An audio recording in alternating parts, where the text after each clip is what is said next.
Adapun puasa secara hakikat menahan hati dari selain Allah. Jadi gimana kita menahan hati kita itu tidak condong kepada yang lain, tidak condong kepada harta, kepada jabatan, kepada makhluk. Hati itu hanya condongnya Allah saja. Nah, ini puasa hakikat. Jadi menahan hati untuk tidak terpaut kepada apa dan siapa, kecuali hanya kepada Allah saja. Nah, jadi itu adalah sasaran. Jadi kalau misalnya itu untuk bantu tubuh, ya, supaya keinginan tubuh tidak selamanya diikuti. Nah, kalau misalnya mereka itu anggota, supaya ya anggota ini tidak digunakan untuk berbuat yang dilarang dan diharamkan.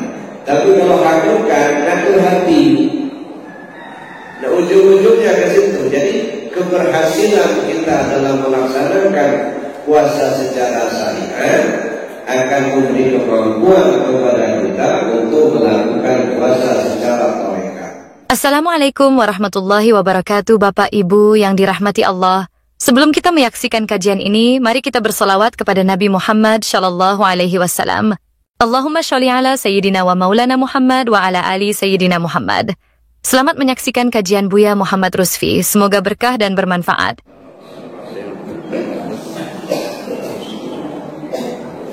Assalamualaikum warahmatullahi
Bismillahirrahmanirrahim.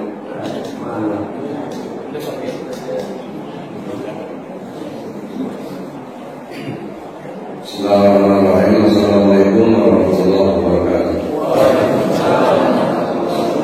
Alhamdulillah alladzi ahyana ba'da ma amatana wa ilayhi nusyur.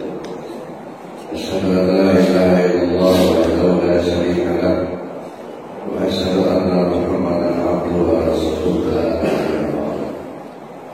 Allahumma shalli ala sayyidina Muhammad wa ala alihi wa ashabihi.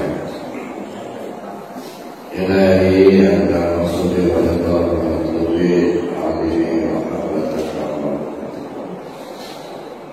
Alhamdulillah, diberi Allah kesempatan untuk melaksanakan salat subuh secara berjamaah dan kita lanjutkan dengan ta'lim subuh. Mudah-mudahan aktivitas dari bagian ini mendapatkan ridho dari Allah Subhanahu wa Ta'ala. Tidak lama lagi akan memasuki bulan suci Ramadan. Jadi berapa kali Ramadan sudah mulai agak lama ya. Artinya sudah agak banyak materi kajian yang kita bahas. Tinggal lagi Bapak Ibu dan kita semua memahami dan mengamalkan. Sebab ilmu yang tidak diamalkan itu akan diminta la yazalu qadamu 'abdin yawmal qiyamah hatta yus'ala an qawlihi fima aqlahu wa an jismihi fima aqlahu wa an ilmihi ma 'amila bihi wa an malihi min ayna iktasaba wa fima anfaqa. Belum bergeser telapak kaki seorang hamba pada hari kiamat hingga ditanyakan kepadanya 4 macam persoalan. Yang pertama, umur kemana kau habiskan? Yang kedua, tubuhmu kemana saja kau bawa? Yang ketiga, ilmu yang sudah kau ketahui apa saja yang sudah kau amalkan? Dan yang keempat, harta kekayaanmu dari mana saja kau dapat, kemana kau belanjakan. Nah, jadi Bapak Ibu, ya, kita belajar itu untuk kita ketahui, kita amalkan. Tidak ada gunanya. Saya sudah terlalu sering menyampaikan urusan pikir. Jadi bukan itu untuk saya, bukan untuk kita umat manusia. Jadi yang perlu saya luruskan, karena kadang-kadang ini kalau berzikir apa saja, jadi masih umum. Tapi itu Bapak Ibu, zikir itu perintah Allah untuk semua manusia, bukan kepada orang tertentu saja. Kan sudah sering saya sampaikan, ya, ayatnya, hadisnya, Rasulullah diperintahkan, jadidu imanakum bikasrati qawli la ilaha illallah. Perbarui imanmu dengan banyak menyebut kalimat la ilaha illallah. Mau siapa lagi yang kita dengar kalau bukan Nabi? Kalau Nabi saja sudah kita nggak dengarin, ya gimana iman kita kepada Rasul? Kalau Rasul sudah beritakan. Itu satu. Jadi Rasul mengingatkan itu, perbarui iman kalian dengan banyak-banyak sebut la ilaha illallah. Ya. Rasul itu menyampaikan kepada para sahabat, sahabat menyampaikan kepada tabi'in, tabi'in menyampaikan kepada para tabi'in, tabi'in menyampaikan kepada yang berikutnya, sampailah ke para sahabat Allah di suri akhir. Sampailah ke milik hati kita masing-masing. Artinya kalau bukan petunjuk Allah, nggak bakal kita temukan itu. Allah sudah beri petunjuk, ya. Kemudian kita sudah pahami, tinggal kita sendiri. Saya sudah sekali sampaikan, kita akan bermanfaat ilmu yang kita diamalkan. Jangan karena saya imamnya lalu zikir, kalau saya bukan imam nggak zikir, gitu. Jangan karena pengajian saya yang kasih lalu zikir, kalau bukan itu nggak zikir. Itu kebutuhan kita. Jangan karena saya zikir, ya. Karena Allah hanya menanamkan untuk di hati kita.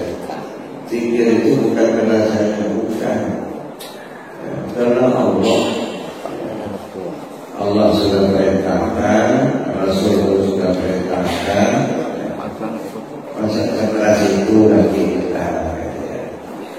Walqur rabbaka fi nafsi qadar al-maqifatan wa tunjali min qawli al-butul wal asal wa la takun minal ghafilin. Sebut nama Tuhanmu melalui hatimu dengan rasa rendah diri, rasa takut kepada Allah tanpa bersuara. Ini zikirnya dalam hati. Jadi jangan dipahami berzikir oleh keras-keras, ada ayat yang disalamatkan.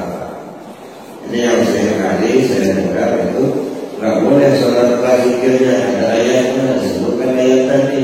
Ini bukan zikir melarang, zikir bersuara. Ini seluruh zikir pakai hati. ketika zikirnya pakai hati, ya jangan bersuara gitu. Jadi kadang-kadang salah kaprah kan.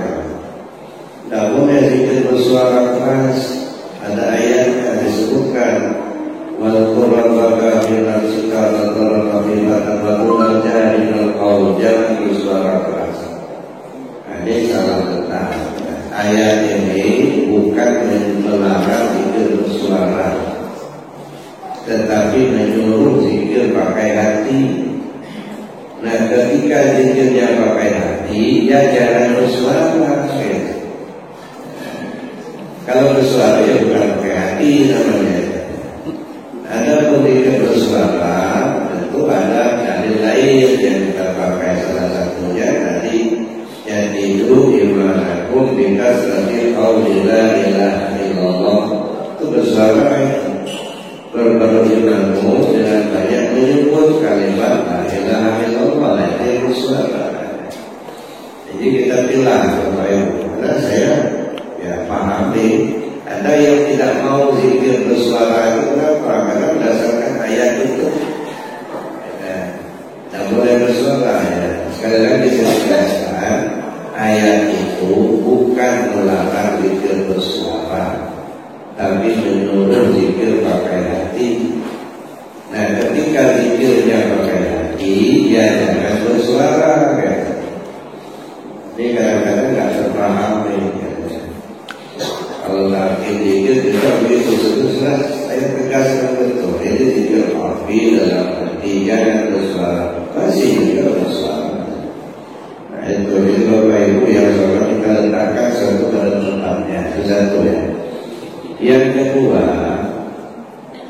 ya sebenarnya tergantung individu kita masing-masing. Mau kita mengamalkan atau tidak ada paksaan. Tetapi saya kira semua kita kepingin husnul khatimah, kepingin kita hidup kita ini sukses, kembali kepada Allah dengan selamat.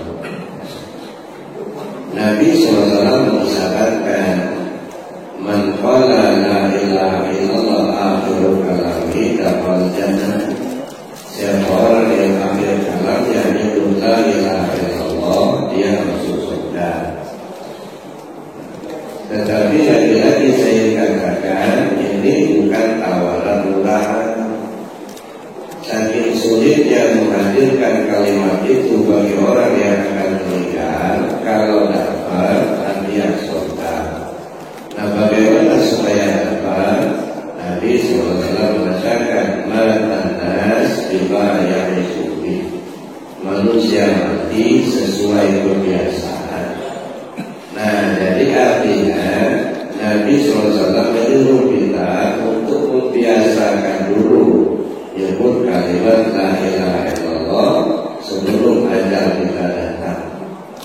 Nah, kalau kita ini sudah terbiasa menyebut kalimat la ilaha illallah, insya Allah mau meninggal pun tidak ini menyebut kalimat la ilaha illallah, karena sudah terbiasa kan? Jadi itu yang pertama. Jadi dalilah ini digunakan untuk menggunakan kendaraan terhadap Allah, yaitu pakai la ilaha illallah. Tapi ada saatnya lidah terkunci, sudah tak bisa bicara. Ya. Kadang-kadang kita saksikan di antara hamba Allah ada juga jauh hari sebelum dia meninggal sudah tak bisa ngomong lagi, kena stroke. Jadi artinya alat yang satu itu sudah tak bisa dipakai. Ya, lidah sudah tak bisa dipakai dan kunci. Ya. Apalagi yang disebut tidak sudah bisa dipakai lagi. Nah, maka kita beralih ke kendaraan yang kedua, zikir dengan hati. Jadi dalam rangka kita menghadapi kematian, kalau lidah tidak bisa dipakai, satu-satunya hati. Nah, kalau hati tidak biasa latih zikir. Nggak tahu gimana cara hati zikir, maka Bapak Ibu, ini bukan apa namanya asalan, bukan. Ya. Hati ini kan ibaratnya Baitullah. Kita sebut zikir Allah. Kalau belum terbiasa itu tidak susah. Makanya orang ada yang namanya suluk, ya. Ada namanya yanto. Berzikir di satu latifah aja sampai 5.000. Satu latifah aja. Berzikir dari yang lain itu 1.000. Jadi satu kali dulu 11.000 zikir. Itu aja belum tentu kita terbiasa. Setiap selesai sholat minimal 1.100, 500, 100, tapi 47 dan 46. Apalagi kita nggak biasa. Orang sudah apa namanya tawajuhan, orang sudah solo, sekali dulu sampai 11.000, nggak ada kerja lain sedikit itu aja belum tentu kita mau selamat. Apalagi kita jarang-jarang berlatih hati kita. Jadi kalau lisan sudah tidak bisa dipakai, kita sudah perlu beralih ke hati. Nah, hati ini gimana kita zikir dalam hati? Tapi pada saatnya waktunya sudah sangat-sangat dekat, ya. Ibaratnya pada masa sudah gempa, angin topan pun sudah datang, yang kiamat sudah tidak bisa diundurkan lagi sebentar lagi kiamat terjadi. Gunakan zikir al-Qudsiyah mengikuti nafas kita. Dan ini sudah agak sering saya sampaikan. Jadi kalau nggak diamalkan nggak bisa. Jadi ini bukan hanya dengan ceramah, bukan. Pengalaman. Kalau hanya menunggu pengetahuan ada gunanya juga. Kita bisa mesti waktu. Nah itu Bapak Ibu, makanya ya di Arafah ya, kita biasakan dan zikir setiap selesai sholat atau zikir. Itu aja belum tentu bila kita terbiasa. Lalu kemudian saya berusaha membina jamaah, insya Allah 10 hari sebelum Ramadan sudah masuk Riyadhah untuk melatih hati kita. Tidak ada tujuan lain kecuali selamat pulang ke Allah saja. Walaupun kita punya jabatan tinggi, ya, hartanya duitnya banyak, kalau pada akhirnya su'ul khatimah nggak ada arti sama sekali. Jadi oleh karena itulah maka kita berusaha masing-masing ya untuk keselamatan diri kita. Para ulama terdahulu dan juga Rasul mengajarkan ya, 3 zikir. Zikir jahar dengan kalimat la ilaha illallah, zikir hati dengan ismuzat, dan zikir al-Qudsiyah. Dan ini bukan hanya pemberitahuan, bukan pengamalan. Ya. Dan ada artinya kalau didengar tidak diamalkan, nggak akan bermanfaat buat diri kita. Diamalkan. Makanya orang ya alhamdulillah kemarin itu dari Kedah Malaysia sengaja datang ke Arafah untuk belajar zikir. Ya. Beberapa waktu yang lalu dari Sulawesi, dari Balikpapan, dari Labuan Malaysia, dari apa namanya Tanjung Pinang, Pekanbaru, dari Sumatera Barat, banyak ada 20 hanya untuk belajar zikir. Tapi alhamdulillah mereka setelah mereka tampil zikir, saya pantau dan mereka informasi pun pengamalannya sampai sekarang. Ya. Nah, jadi saya hanya sedang mengingatkan saja, ya, jangan sampai berkata orang Padang, kok siang pagi masuk, kok malam babinya, habis waktu kita hanya sekedar dengan ceramah, tapi tidak ada aplikasinya, rugi kita. Yang penting kan sekarang ini kan pengamalan, jadi bukan catatan. Kalau catatan itu makanya buku segalanya. Nggak ada gunanya catatan-catatan terus kalau yang amalkan. Apa yang kita dengar itu yang kita tahu, itulah ilmu untuk kita. Makanya kalau kami itu belajar tidak boleh dicatat. Ya, dengarin aja. Apa yang kau pahami pada saat itu, itulah ilmu yang Allah berikan untuk amalkan. Kadang-kadang penuh catatan bisa lupa lagi dan amalkan. Bapak Ibu yang saya hormati, itu segera mengingatkan saja, ya. Itu bentuk kasih sayang saya kepada jamaah. Ya, alangkah sayangnya kalau ilmu yang sudah kita pelajari kita abaikan, justru itu akan menyiksa kita sendiri. Pada saat ini kita coba memahami puasa. Al-Fasl Sabi Asal fi bayan Islam Syariah wa Tariqah. Ini yang disebutkan oleh Sultan Aulia di dalam kitabnya Sul Asrar, pasal yang ke-17. Al-Fasl Sabi Asal, pasal yang ke-17 fi bayan Islam Syariah wa Tariqah. Allah menerangkan puasa syariat dan puasa tarekat. Sebentar lagi kita akan memasuki bulan suci Ramadan, dan itu pun puasa sudah rutinitas. Nah, mari kita lihat, ya, jangan sampai kita terjebak dengan rutinitas. Setiap syariat itu masih ada hakikat, ada tujuan. Nah, tidak mungkin kalau hanya sekedar rutinitas secara lahiriahnya saja. Contohnya misalnya wudhu, ya kan, dulu pernah kita ganti. Kalau wudhu itu cuma hanya basuh muka, basuh tangan, basuh kepala, basuh kaki, anak TK juga bisa. Kalau kita sudah tua-tua begini, hanya setelah itu yang kita pahami, berarti tidak kelas. Itu mah syariatnya, syariatnya begitu. Tapi tujuannya apa? Apa tujuan wudhu itu? Maka wudhu secara syariat itu ya seperti itu.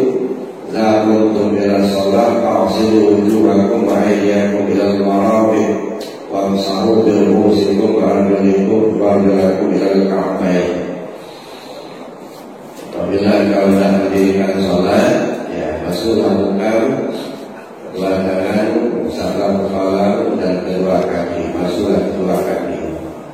Enggak dua tangan. Nah itu kan syariatnya, yang artinya yang kita lakoni, yang kita kerjakan. Pakai air, kalau nggak ada air tayamum, itu lahiriahnya. Ya. Tapi intinya apa? Pembersihan, pembersihan. Nah, yang bersih itu apa yang dibersihkan? Zahir dan batin. Nah, bukan hanya zahirnya saja, tapi batinnya juga. Kenapa? Karena kotoran atau najis batin itu lebih berbahaya daripada najis yang zahir. Yang zahir saja menyebabkan tidak sama sholat. Ya. Karena najis misalnya baju kita, ya, itu nggak sah sholat. Ya, dan sedemikian ya pentingnya kebersihan zahir sampai tak sah sholat. Kalau najis zahir saja sudah sedemikian rupa, ya, membuat sholat kita tidak sah, bagaimana dengan najis batin? Tidak diterima Allah, ya. Bukan tidak sah sholat secara syariat, ya, tapi tidak diterima Allah. Dan kalau ibadah tidak diterima, ya, ini yang badan payah hati susah. Pada payah kita melakukan, tapi tidak ada hasil, tidak diterima oleh Allah. Jadi kalau najis syariat itu membuat sholatnya tidak sah, kalau najis batin membuat sholat tidak diterima Allah. Oleh karena itu Bapak Ibu yang saya hormati, ya tentu ada maksud, ada wudhu, ya maksud memakaikan wudhu, membersihkan muka, tangan, dan juga mengusap kepala, kaki. Itu ada maksud. Tadi kalau tidak salah sudah pernah kita kaji dulu, ya, apa maksud itu. Ya, pada saat ini saya tidak akan mengulangi itu karena itu sudah kita kaji dulu. Karena kita lihat tentang puasa. Ya, puasa itu kan fungsional dalam Allah. Jadi di sini beberapa Sultan Aulia mengatakan Fa'amal sawmu syari'ah ayyum sika alil ma'kulat wal masrubat wa alil liqa finnar. Adapun puasa secara syariah menahan dari makan dan minum dan berhubungan suami istri di siang hari. Itu puasa secara syariah. Jadi yang kita tahan itu makan dan minum. Kita lihat makan minum ini kan kebutuhan tubuh kita. Nah, lagian yang menjadi kebutuhan tubuh kita itu disuruh oleh Allah untuk ditahan. Mulai kapan? Mulai terbit fajar sampai terbenamnya matahari. Dan begitu juga berhubungan suami istri di siang hari itu juga dilarang. Lagian yang menjadi kebutuhan tubuh kita saja itu bisa kita tinggalkan ketika dilarang oleh Allah. Kan makan minum kan kebutuhan tubuh. Nah ketika dilarang, nah kita bisa tinggalkan itu. Nah maka nggak minum kita. Nah bagaimana dengan larangan Allah yang notabene-nya bukan menjadi kebutuhan? Ketika dilarang oleh Allah, kira-kira bisa kita tahan atau tidak? Logikanya mesti bisa. Tapi kadang-kadang justru kita nggak bisa tahan. Maka itu kita tinggalin. Tapi mau milih orang nggak bisa kita tinggalin. Masih jauh-jauh aja. Berbohong itu bukan kebutuhan, tapi masih ada kita lakukan itu. Ada nipu orang, kemudian korupsi, mumpah-mumpahkan. Nah ini, jadi hal-hal yang seperti itu menyebabkan Nabi mengatakan kambil sha'imin laisa lahu minal ilal du'i wal masal. Ya, jadi banyak orang yang berpuasa ya, tidak mendapatkan apa-apa kecuali dengan lapar dan haus saja. Kambil sha'imin laisa lahu jaza. Ilal ju'i wal atas. Jadi betapa banyak orang yang puasa yang tidak dapat balasan apa-apa kecuali hanya lapar dan haus saja. Artinya apa? Inti persoalan tidak ditemukan. Puasanya jauh-jauh, makan minum ditahan, tapi nipu orang jauh-jauh, bohongnya jauh-jauh. Nah begitu juga korupsinya jalan terus. Ada semuanya itu kan bukan kebutuhan. Nah kalau saja yang menjadi kebutuhan bisa kita tahan ketika Allah larang, tentunya akan lebih bisa kita tahan sesuatu yang dilarang, notabene bukan kebutuhan. Nah, jadi kalau kita hanya bisa tahan makan minum, ya yang notabene kebutuhan tubuh, tapi larangan Allah yang bukan menjadi kebutuhan kita itu bisa kita tahan. Itulah mengisyaratkan bahwa puasa kita tidak terima. Ya.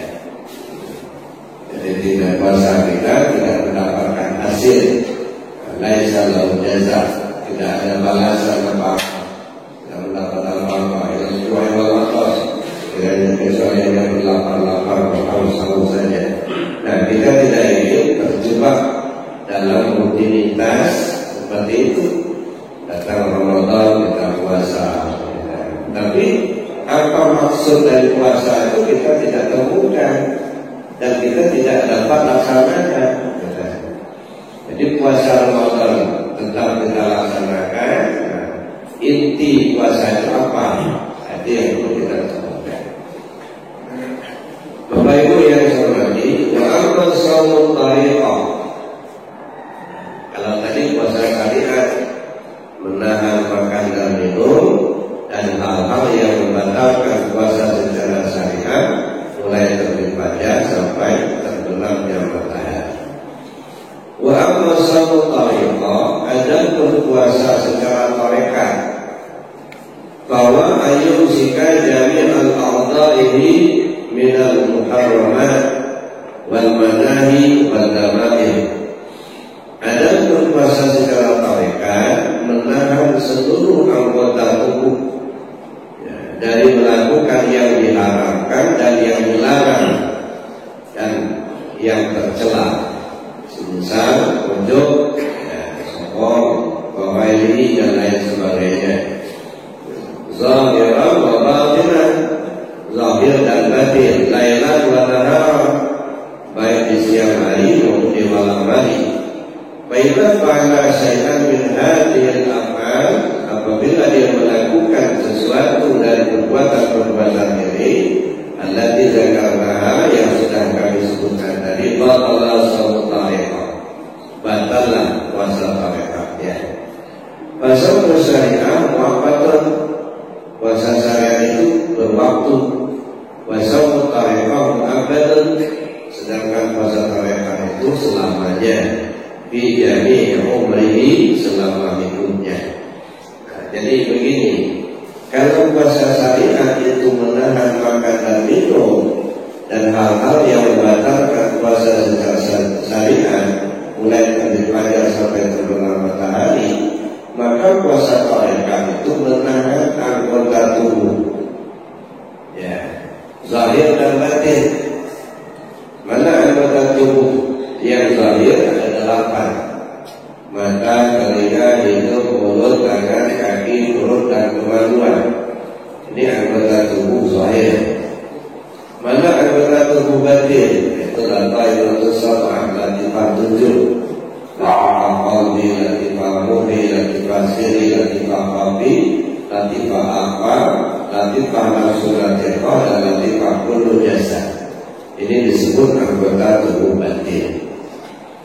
Ya, jadi puasa tarekat itu apa? Menahan anggota tubuh zahir dan batin dari melakukan yang dilarang oleh Allah dan yang diharamkan, ya, maupun yang tercela seumur hidup. Nah, ini nggak berbatas. Jadi seumur hidup, ya, puasanya seumur hidup. Menahan anggota tubuh dari melakukan yang diharamkan oleh Allah. Ya, yang diharamkan makan babi, makan ya makanan yang diharamkan. Yang dilarang judi, dilarang zina, dilarang maling. Itu yang dilarang. Jadi yang diharamkan ditinggalkan, yang dilarang pun ya kita tinggalkan. Kemudian yang tercela, ya, yang sifat-sifat hati kita, sifat-sifat yang batin, sombong, merasa lebih bintang dari yang lain, merasa lebih hebat, merasa lebih, ya pokoknya kelebihan itulah, ya, merasa lebih dari yang lain. Itu penyakit hati, iri, dengki, hasud, hubul mal, hubul jah. Itu semuanya ya zahir yang tercela, itu tinggalkan. Ya. Itu seumur hidup, itu puasa tarekat. Makanya kata Sultan Aulia, ya, kalau puasa syariat itu muaqqatun, berwaktu selama Ramadan, dan yang kita puasakan juga tidak siang malam, hanya siangnya saja, mulai terbit fajar sampai terbenamnya matahari. Makanya niat puasanya juga harus setiap kali kita puasa. Ya, nah bisa kita niatkan global sengaja aku puasa selama bulan Ramadan. Ya, kita kan puasa bukan selama bulan Ramadan. Puasanya di siang hari bulan Ramadan. Malam hari kan nggak puasa ya. Walaupun ada yang berpendapat, oh boleh kita berniat, ya global aja. Sengaja aku puasa selama bulan Ramadan karena Allah, ya namanya pendapat silakan saja. Ya, siapa yang larang ada pendapat. Tapi kan pendapat seseorang kan belum tentu juga benar kan. Sama juga pendapat kita orang lain belum tentu juga menilai kita benar. Nah, tapi kita ambil yang paling dekat ya dalam pemahaman. Yang jelas ya, puasa itu mulai terbit fajar sampai terbenam matahari, itu satu. Yang kedua, yang namanya niat itu posisi utaranan berdiri. Kesengajaan kita, kesengajaan hati kita disertai dengan perbuatan. Dan kalau masih 1 bulan, ya belum tentu kita puasa ya lusa atau minggu depannya. Nah, apa yang kita akan lakukan puasa besok itu yang kita niatkan.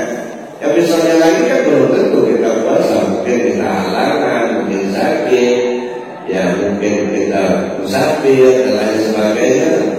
Ya, jadi nggak bisa kita niatkan global. Niatnya itu setiap kali kita akan puasa. Nah itu puasa syariat. Jadi makanya kata Sunnah dia kalau puasa syariat berwaktu. Tapi kalau puasa tarekat mu'abbadun selama-lama, ya, mulai lahir sampai mati seumur hidup. Jadi menahan anggota tubuh lahir dan batin dari melakukan yang diharapkan, yang dilarang atau yang tercela. Nah kalau terlaksanakan oleh kita salah satunya, maka batal puasa tarekatnya. Karena batal, maka kita bertaubat, ulang lagi, menampun kepada Allah, kemudian kita ya lanjutkan puasa tarekatnya. Tapi dia itu yang namanya puasa itu menahan, ya menahan anggota tubuh kita, baik yang zahir maupun yang batin, untuk tidak digunakan melakukan yang diharamkan atau yang dilarang atau yang tercela. Ya, selama hidup kita, mudah-mudahan kita diberi kemampuan oleh Allah Subhanahu Wa Taala. Amin. Kemudian Bapak Ibu yang saya hormati, ya, Allah Subhanahu Wa Taala berfirman, "As-sawmu li wa ana ajzi bihi." As-sawmu li wa ana ajzi bihi. Kalau terjemah secara umum kan puasa itu untuk aku dan akulah yang akan membalasnya. Tapi kan kita bisa renungkan, kita bisa pikirkan, as-sawmu li wa sawmu aku. Apa iya Allah butuh puasa kita? Ya. Kalau dia butuh puasa kita, berarti Allah itu kekurangan. Ya. Inna Allah ala ghaniyun 'anil 'alamin. Allah itu maha kaya, dia tidak butuh dari alamnya. Kita puasa nggak ada untungnya kepada Allah. Kita nggak puasa Allah juga karuni. Jadi sebenarnya puasa itu bukan untuk Allah. Tapi maksudnya apa? As-sawmu li, puasa itu untuk menuju aku. Ya, jadi kalian puasa untuk menuju aku, bukan pahala lagi, bukan menuju surga, bukan. As-sawmu li, menuju aku. Ya.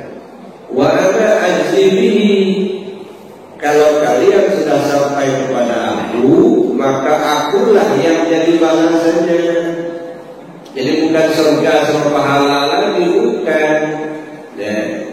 Jadi puasa yang dilakukan untuk menuju aku. Kalau kalian sudah sampai kepada aku jadi balasannya. Ya. Beda dengan balasan surga, balasan pahala. Ini bosnya langsung, Pak. Ya. Yang jadi balasannya Allah langsung. Nah, jadi ini kita pahami secara hakikat. Jadi Bapak Ibu yang Jadi artinya kita melaksanakan puasa itu untuk menuju Allah. Nah, sekarang kita kaji lebih jauh. Puasa yang bagaimana? Nah, tadi sudah disebutkan ada puasa syariat, menahan makan dan minum itu pelatihan, ya, melatih tubuh supaya bisa makan. Lalu kemudian puasa tarekat, menahan anggota agar tidak melakukan yang dilarang atau yang diharamkan atau yang tercela, baik yang zahir maupun yang batin. Ya, anggota tubuh zahir itu ada 8 dari saya sebut: mata, telinga, hidung, mulut, tangan, kaki, perut, kemaluan. Anggota tubuh batin latihan 7. Ya, jadi ditahanlah anggota tubuh zahir ini agar tidak melakukan yang diharamkan dan yang dilarang. Ditahanlah anggota tubuh batin itu untuk tidak mengikuti sifat-sifat yang tercela. Nah, jadi itu puasa secara tarekat. Kalau kita bisa sampai ya kepada Allah, ya dan Allah yang jadi balasannya, maka kita akan ya kembali kepada Allah. Itu intinya kan kembali kepada Allah nanti. Jadi Bapak Ibu yang saya hormati, ya. Nah, sekarang kita lihat puasa secara hakikat. Wa amma shaumul haqiqah aw imsakul fuadi mimma siwallah. Ini lebih keras lagi. Adapun puasa secara hakikat, menahan hati dari selain Allah. Jadi gimana kita menahan hati kita itu tidak condong kepada yang lain, tidak condong kepada harta, kepada jabatan, kepada makhluk. Hati itu hanya condongnya ke Allah saja. Nah, ini puasa hakikat. Jadi menahan hati untuk tidak terpaut kepada apa dan siapa, kecuali hanya kepada Allah saja. Nah, jadi itu sasaran. Jadi kalau misalnya itu untuk mengatur tubuh, ya, supaya keinginan ingin tubuh tidak selamanya diikuti. Nah, kalau pusat tarekat, kita itu anggota, supaya ya anggota ini tidak digunakan untuk berbuat yang dilarang atau yang diharamkan. Tapi kalau hakikat, ngatur hati. Nah, ujung-ujungnya ke situ. Jadi keberhasilan kita dalam melaksanakan puasa secara syariat akan memberi kemampuan kepada kita untuk melakukan puasa secara tarekat. Keberhasilan kita untuk dalam melakukan puasa secara tarekat akan memberi kemampuan kepada kita untuk melaksanakan puasa secara hakikat. Jadi ada kemampuan, ya. Mampu kita melaksanakan puasa syariat, menahan makan dan minum. Tentu akan lebih mampu kita untuk mempuasakan anggota tubuh kita dari melakukan yang dilarang atau yang diharamkan oleh Allah. Nah, jadi kalau tidak ada kemampuan kita untuk tarekat, ini kan tidak berhasil kan puasa. Nah, kalau kita pahami seperti ini, Bapak Ibu, nggak ada istilah, ya, judi kita tinggalkan dulu selama Ramadan, nanti kalau selesai Ramadan dibuka lagi, tidak ada istilah itu. Kalau puasanya berhasil, ya, kalau hanya puasa rutinitas saja, ya, nanti selesai Ramadan judi buka lagi, gitu ya. Nah, kalau puasa tarekat ini merupakan hasil puasa syariat. Selesai puasa syariat bulan Ramadan, ya, jadi sudah nggak buka lagi, sudah berhasil, ya, puasanya. Maka dibilang tadi keberhasilan kita dalam melaksanakan puasa secara syariat memberi kemampuan kepada kita untuk melakukan puasa secara tarekat. Ya. Nah, begitu juga keberhasilan kita dalam melaksanakan puasa secara tarekat memberikan kemampuan kepada kita untuk melaksanakan puasa secara hakikat. Tak condong lagi hati itu kepada yang lain, condongnya Allah saja. Dia tidak tersangkut dengan pahala, tak tersangkut dengan surga, tak tersangkut dengan pujian orang, tak tersangkut dengan jabatan, tak tersangkut dengan harta duit juga. Nah, ini sasaran akhirnya seperti itu. Jadi gimana melepaskan ketersangkutan hati. Itu yang puasa secara hakikat. Dan saya kira itulah sasaran akhir. Ya. Jadi bukan hanya sekedar menamakan dan minum saja, itu kan syariatnya. Tapi sasaran akhir gimana kita melepaskan ketersangkutan hati. Ya. Tak contoh kepada yang lain kecuali Allah saja. Sehingga kalau hati kita sudah condong kepada Allah, apapun perintah Allah kita laksanakan. Tidak ada kita berpikir begini-begitu lagi. Apapun perintah Rasul kita laksanakan. Ya.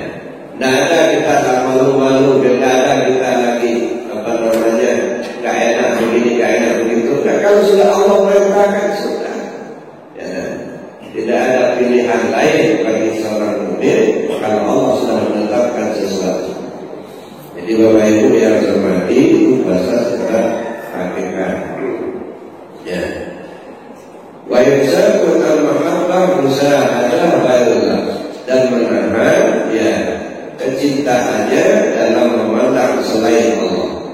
Kama qala Allah Ta'ala al-insan sirri wa ana sirruhu. Manusia itu adalah rahasiaku dan itu adalah rahasianya manusia.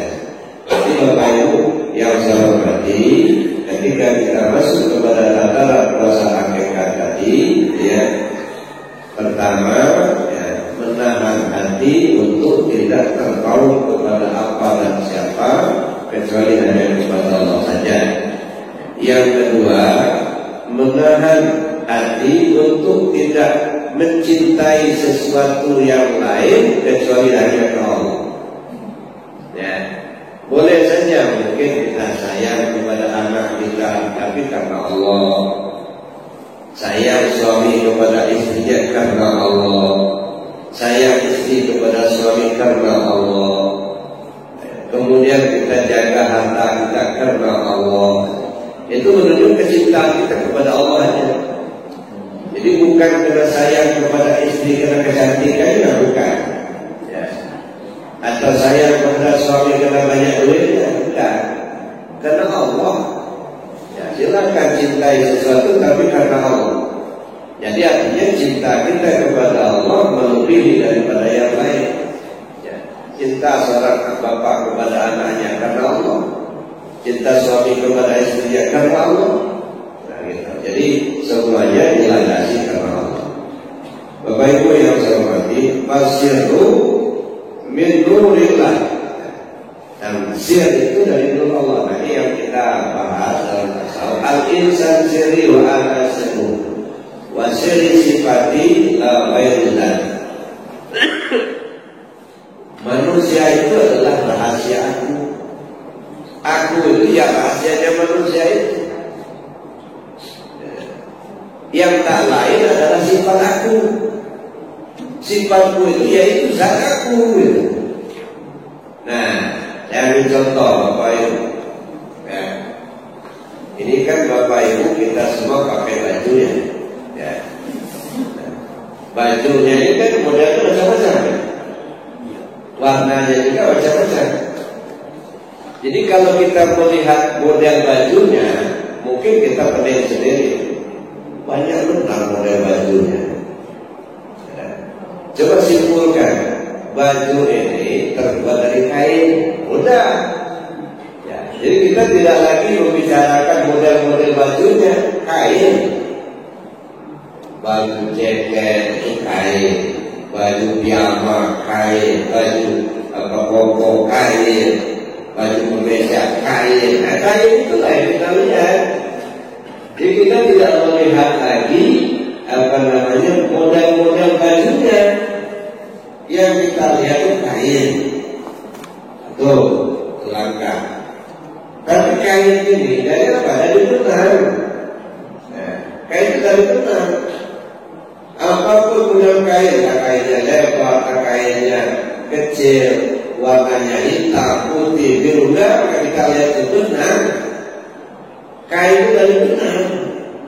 Jadi yang kita lihat benangnya.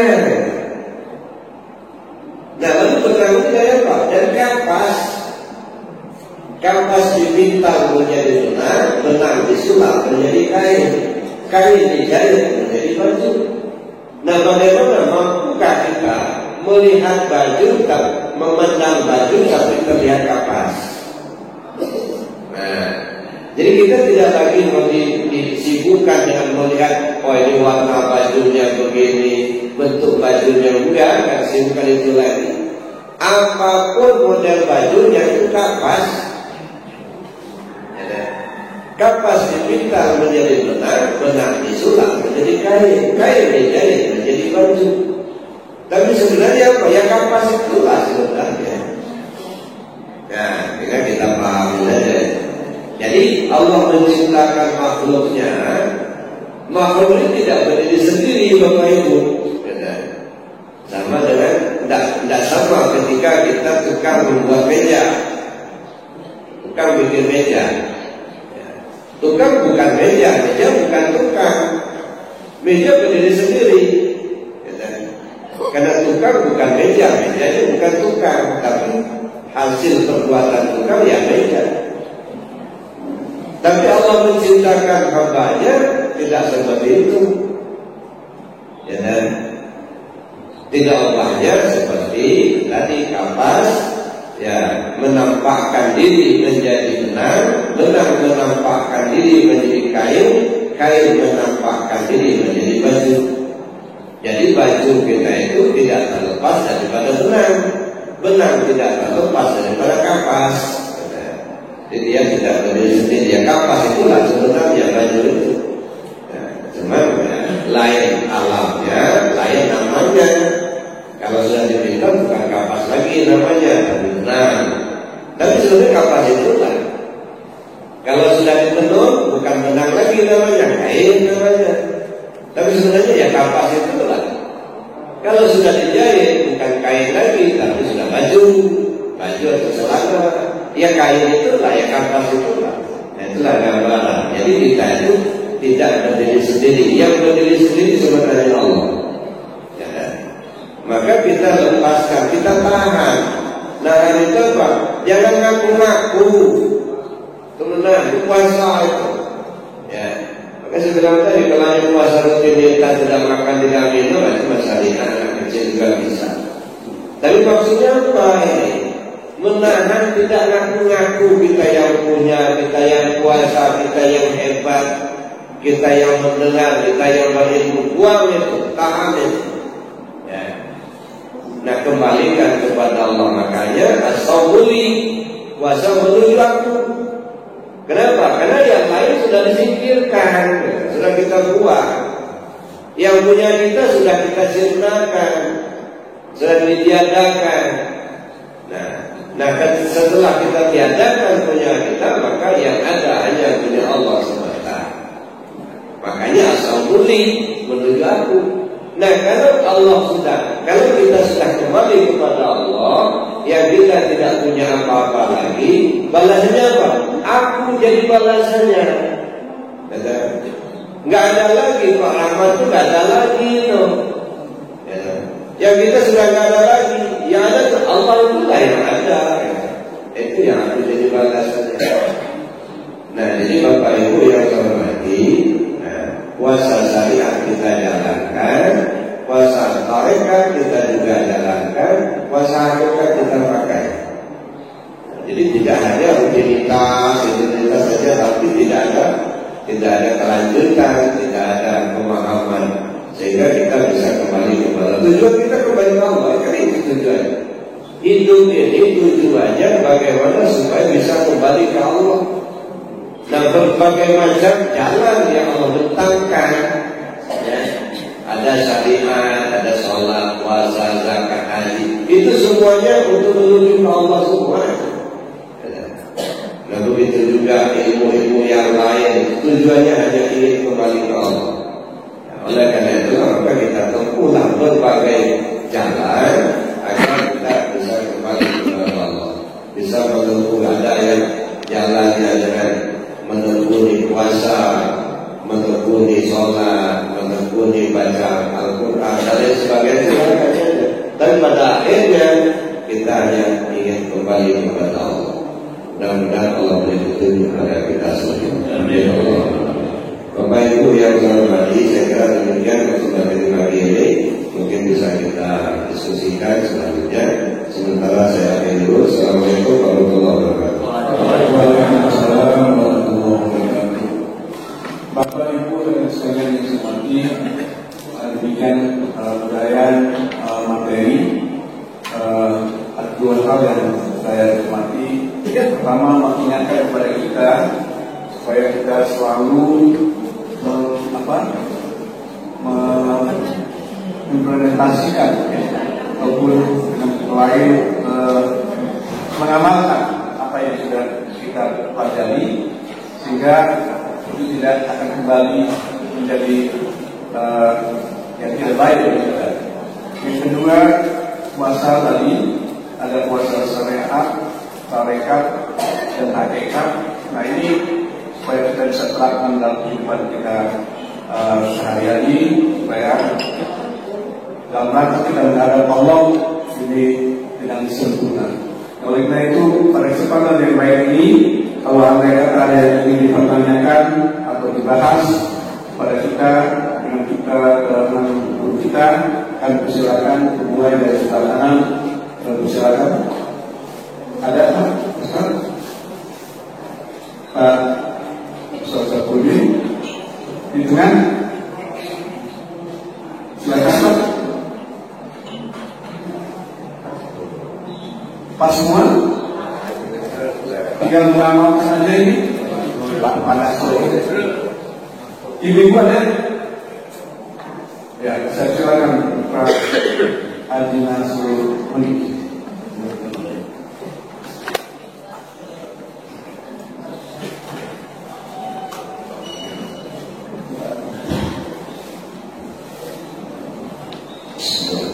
Assalamualaikum warahmatullahi wabarakatuh. Paham ya bahwa karena puasa hakikat itu time atau sepanjang waktu. Kapan berniatnya? Satu itu. Yang kedua tadi MC juga mengarahkan untuk dapat ilmu semua ini diaplikasikan dalam kehidupan saya ini. Ada kata kunci tadi menghilangkan ketersangkutan selain kepada Allah. Nah, bagaimana kalau dalam mengaplikasikan menghadapi keadaan sakit, tersakit, selalu dokter yang nah, gimana posisi dokter dalam menghadapi sakit? Sedangkan kita tadi tidak boleh tersangkut kepada apapun ya, pada dokter berarti. Dua pertanyaan kami ya. Terima kasih. Wassalamualaikum warahmatullahi wabarakatuh. Waalaikumsalam warahmatullahi wabarakatuh. Pertama pertanyaannya, puasa secara tarekat itu apa ya? Jadi selama-lamanya. Kemudian yang ditanyakan apa? Kapan niatnya? Kapan niatnya? Jadi puasa saya ulangi dulu. Puasa syariat itu mulai terbit fajar sampai terbenam matahari. Yang kata Sultan Aulia itu mu'aqqatun, berwaktu. Ya, jadi ada waktunya, niatnya malam. Yang kedua puasa tarekat. Puasa tarekat ini mu'abbadan, jadi selama-lama. Ya, jadi mulai dari lahir sampai mati itu puasa tarekat. Sedangkan puasa hakikat itu sepanjang masa, mulai dari alam lahir sampai ke alam nasut hingga kembali lagi ke alam lahir. Nah, cuman kan itu berproses. Jadi alam lahir itu alam asal, ya, sampai kita turun ke alam jabarut, alam malakut, alam mulki, alam nasut, alam bumi. Jadi ada alam lahir sampai alam nasut hingga sampai lagi ke alam lahir.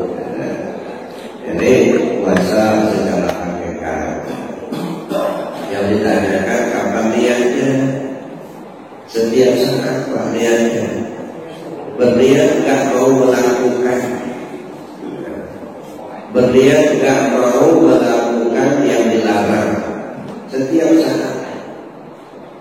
Jadi niat itu apa? Kesengajaan hati.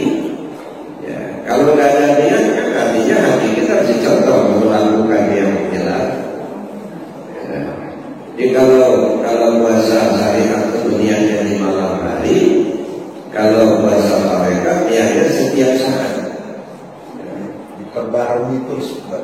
Iyalah, Bapak melihat kepingin melakukan misalnya sesuatu kejahatan, niat nggak mau melakukan. Jadi niat itu sepanjang hayat. Ya.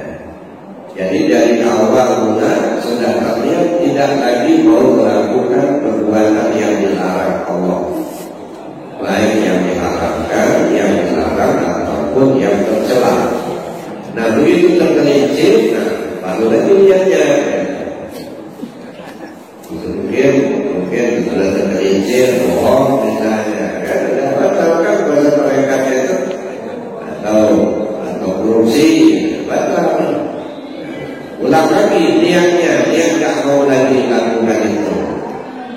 Di setiap saat ya kita berniat untuk tidak melakukan perbuatan.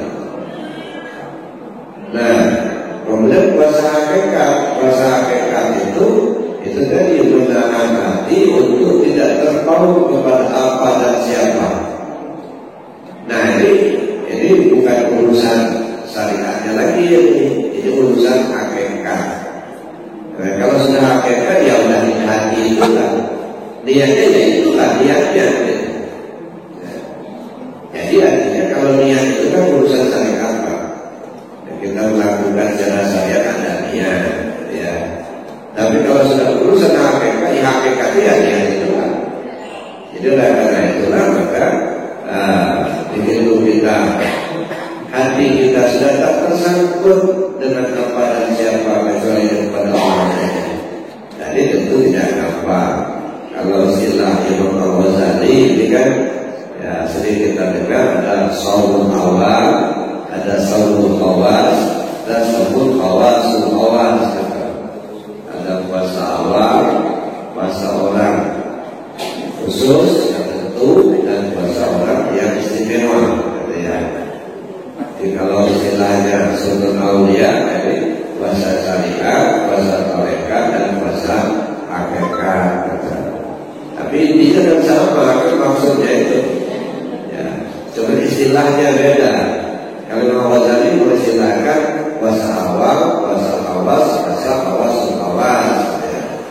Kalau sunnah aulia mengistilahkan itu puasa syariat, puasa tarekat, puasa hakikat.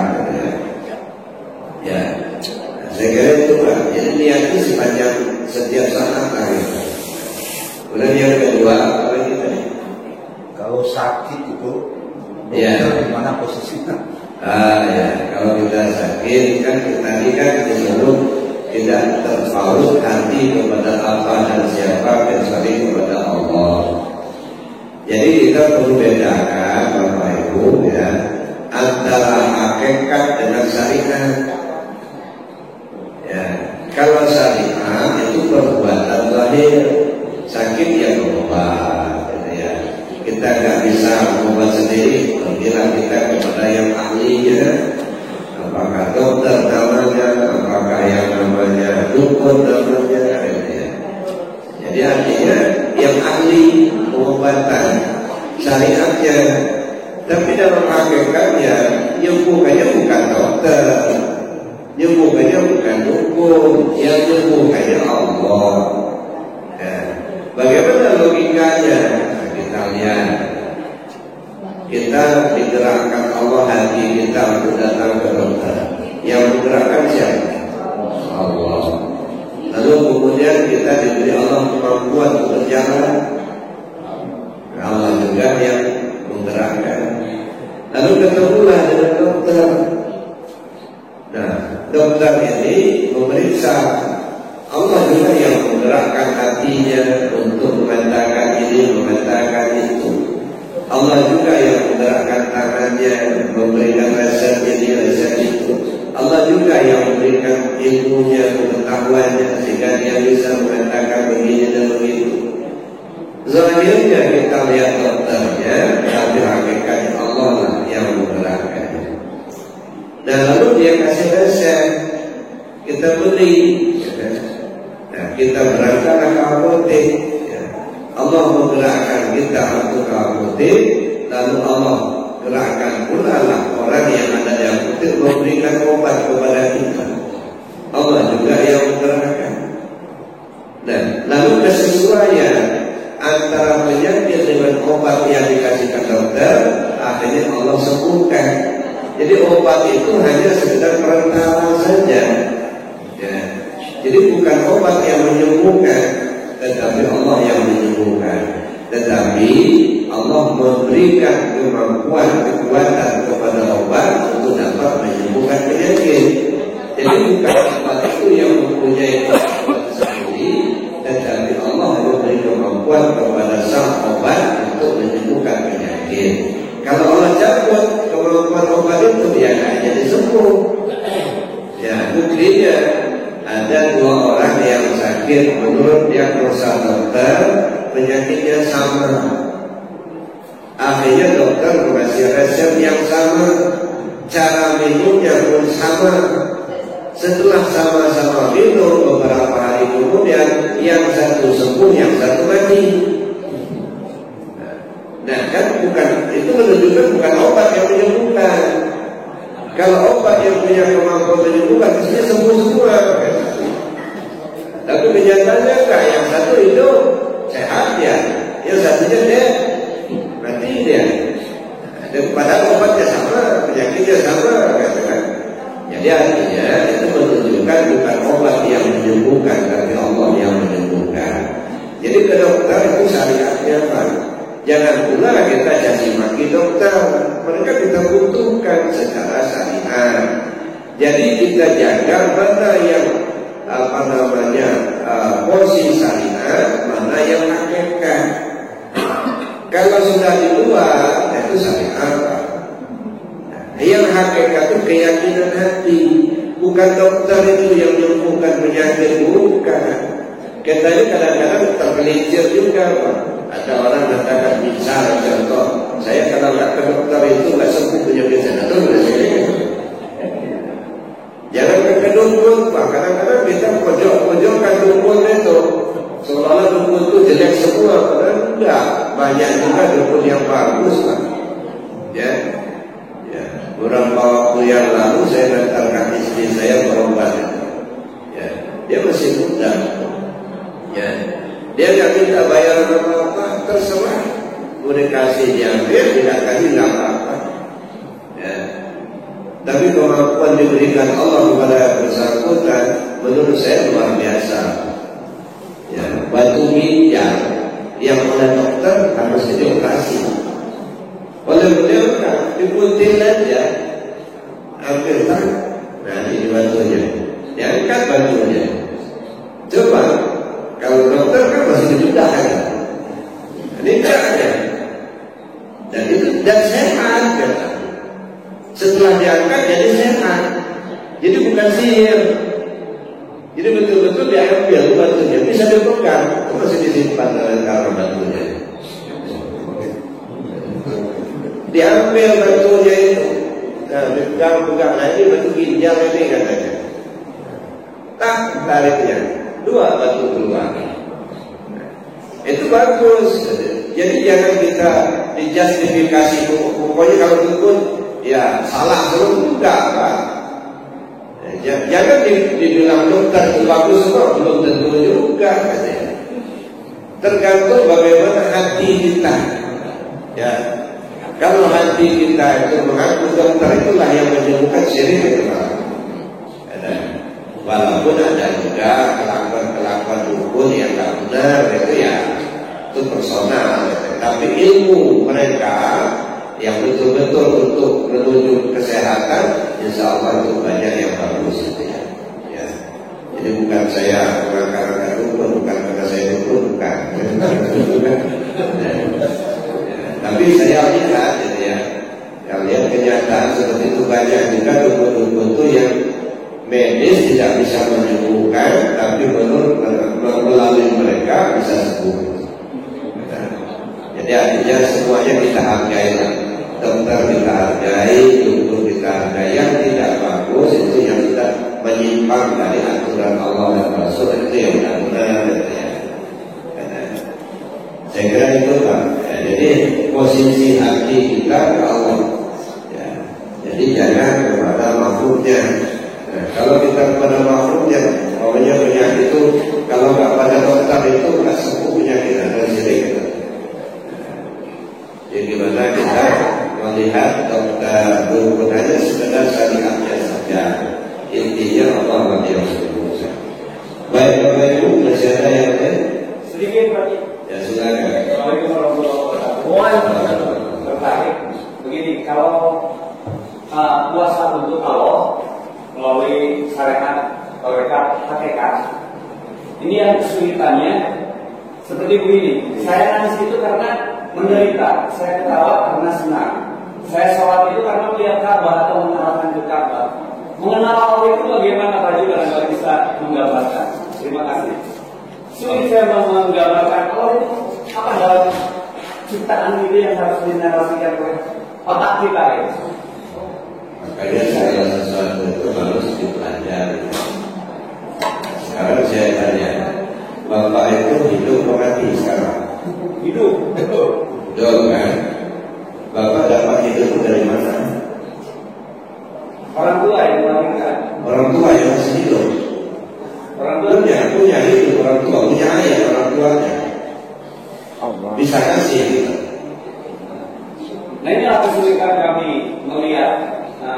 Karena secara turun-temurun akal itu menggambarkan kita hidup lahir dari rahim ibu dengan diberikan janin diopum oleh ayah, pembuahan.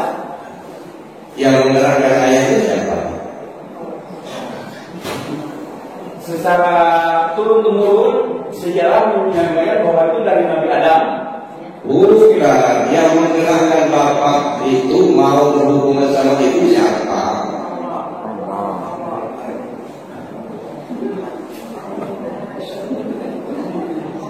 Yang menggerakkan bapak untuk datang ke masjid siapa? Bisa bapak bergerak sendiri? Ya. Apa bisa bapak punya kemampuan sendiri? Ya. Bapak bergerak. Nah, kira-kira bapak bergerak itu dari mana bapak dapat gerak itu? Ada nggak punya bapak itu? Kalau bapak punya, bapak beli atau bapak bikin atau bapak tanam, kok bisa punya? Punya siapa itu? Bisa bergerak. Itu namanya iradat Allah. Bapak bisa melihat, ya kan sekarang ini. Melihat itu dari siapa? Dari mana Bapak dapat bisa melihat? Kalau beli di mana? Kalau nanam bibitnya apa? Nah, tiba-tiba Bapak sudah melihat ya kan? Dari mana Bapak dapat itu? Nah ini yang ngaku-ngaku punya padahal nggak punya. Ya. Itu kelemahan kita. Udah jelas kita punya, ngaku punya lagi. Dipinjam, diaku punya milik, dipinjamin basor sama Allah sehingga Bapak bisa melihat. Itu bukan punya Bapak, kelihatan itu Allah yang punya. Bapak itu hidup pakai hayat Allah, Bapak nggak punya kan? Dari mana Bapak dapat hayatnya? Allah yang punya. Bapak bisa bergerak dari Allah, bukan apa itu, Bapak nggak punya itu kan. Bapak bisa berdiri, bisa berjalan, itu kan kuasa. Kuasa itu dari mana dapat? Kodrat Allah. Nah ini yang kesalahan kita dalam berintikad, dipinjamin ngaku milik. Gitu. Nah makanya, ya pada waktu yang lalu saya katakan, ya, mengenal Allah lewat ikan hidup di laut. Kenapa asin itu tidak bisa masuk ke tubuh ikan? Karena ikannya hidup. Artinya apa? Selagi kita masih merasakan adanya kita tidak akan bisa merasakan adanya Allah. Kenapa? Kita berbenturan. Asin itu baru masuk kepada ikan yang sudah mati. Artinya apa? Baru bisa kita merasakan adanya Allah ketika kita meniadakan diri kita. Ketika kita masih merasa oh kita punya akal, kita bisa berpikir, itu masih ada. Ya, kita masih punya ilmu, kita belum bisa melihat, itu masih merasa punya. Selagi kita masih merasakan adanya kita tidak akan bisa merasakan adanya Allah. Makanya untuk qabla an tamutu, matikan dirimu sebelum kamu mati. Nah ini kan kelemahan kita gitu. Sebelum tadi dipinjamin kamu milik gitu. Apa jadinya kalau para peminjam motor sama saya jualin gitu. Tangkap polisi nanti. Nah itu Pak yang dibuang dulu Pak. Ngaku-ngaku punya akal, punya pikiran, kita bisa analisa itu masih kita mengaku-ngaku begitu. Ya, walaupun sebenarnya kita juga tentu menggunakan pikiran kita, dan pikir itu dari mana? Itu qala Allah Ta'ala. Ya, Allah bil qalam. Allah mengajar dengan pena. Mana pena Allah? Mana qalam Allah? Nah ini otak kita ya. Itu pena Allah, bukan punya kita juga itu. Kita berpikir, siapa yang menggerakkan kita berpikir? Menemukan sesuatu, siapa yang menunjukkan? Nah gitu. Jadi kalau kita telusuri kosong Pak kita, ya, makanya kita ya ngaku aja lah kita nggak punya apa-apa. Jadi orang sombong itu kan nggak punya, ngaku punya. Gitu. Itu kan dari cerita pengalaman misalnya bahwa mobil crash, ya, bukan rumah saya. Buya, izin parkir mobil, Buya, ada urusan ke belakang. Ya, pergilah ke belakang. Mobil kan terparkir di depan rumah saya. Ada nama orang datang. Baru punya mobilnya, bagus sama Buya siapa? Ya punya saya. Nah punya saya, aku punya saya. Nggak lama sudah itu pahlawan datang. Sudah itu, makasih Buya, katanya mau pulang, dibawanya mobil. Begitu mobilnya dibawa, saya sedih Pak. Sedihnya bukan karena mobilnya dibawa, bukan.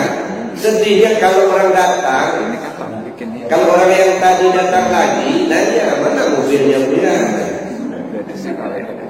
Bingung saya. Kalau saya katakan masih dibawa orang, ditunggu-tunggu sama bukan datang.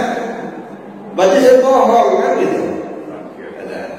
Jadi artinya kan ngaku-ngaku punya kalau memang nggak punya. Udahlah salah. Wa ambiqu mimma razaqnakum min qabli an ya'tiyakumul maut. Serahkan apa yang Allah berikan padamu sebelum kematian datang. Serahkan. Kepada siapa diserahkan? Kepada yang berhak menerima. Siapa? Yang milik. Siapa yang milik? Allah yang punya. Makanya ayat-ayat Allah kita nggak punya kan? Ilmu-ilmunya Allah, pendengaran kita samanya Allah, melihat kita masalahnya Allah. Ya udah serahkan semua. Tapi itu yang susah, menyerahkan itu yang susah. Ya kan? Kamu sudah merasa enak, ya, makanya susah menyerahkan. Jadi saya kira gitu Pak ya. Jadi selagi kita masih merasakan adanya kita tidak akan bisa merasakan adanya. Makanya Nabi mengatakan mutu qabla an tamutu. Matikan dirimu dulu, ya, sebelum kau mati, baru kau bisa merasakan adanya. Baik Bapak Ibu, karena waktu mari kita doa bersama. Bismillahirrahmanirrahim. Allahumma inni astaghfiruka ma 'allamtani wa tub ilayya inda hajati wa la tansani ya rabbal alamin. Subhanakallahumma wa bihamdika asyhadu an la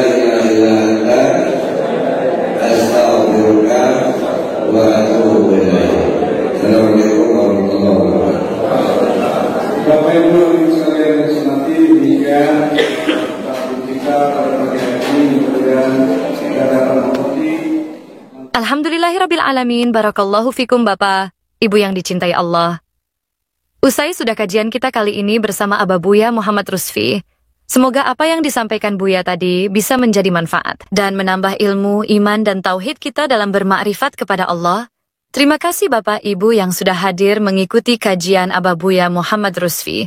Semoga Allah senantiasa menerangi kalbu kita dengan cahayanya, dan semoga Allah memurahkan rezeki kita, memudahkan segala urusan kita di dunia dan di akhirat kelak, dan semoga Allah menguatkan iman dan tauhid kita sampai kita mati nanti. Tak lupa kita juga mendoakan kepada Abah Buya Muhammad Rusfi. Semoga Allah panjangkan usia Abah dan diberkati usianya Abah Buya. Dan semoga Allah selalu melindungi dan merahmati Abah. Semoga Allah membalas dan melipat gandakan pahala dan kebaikan kepada Abah Buya Muhammad Rusfi atas ilmu yang bermanfaat yang Abah berikan kepada kita semua. Amin Allahumma amin.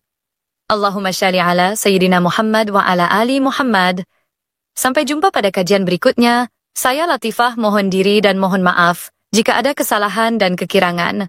Wassalamualaikum warahmatullahi wabarakatuh.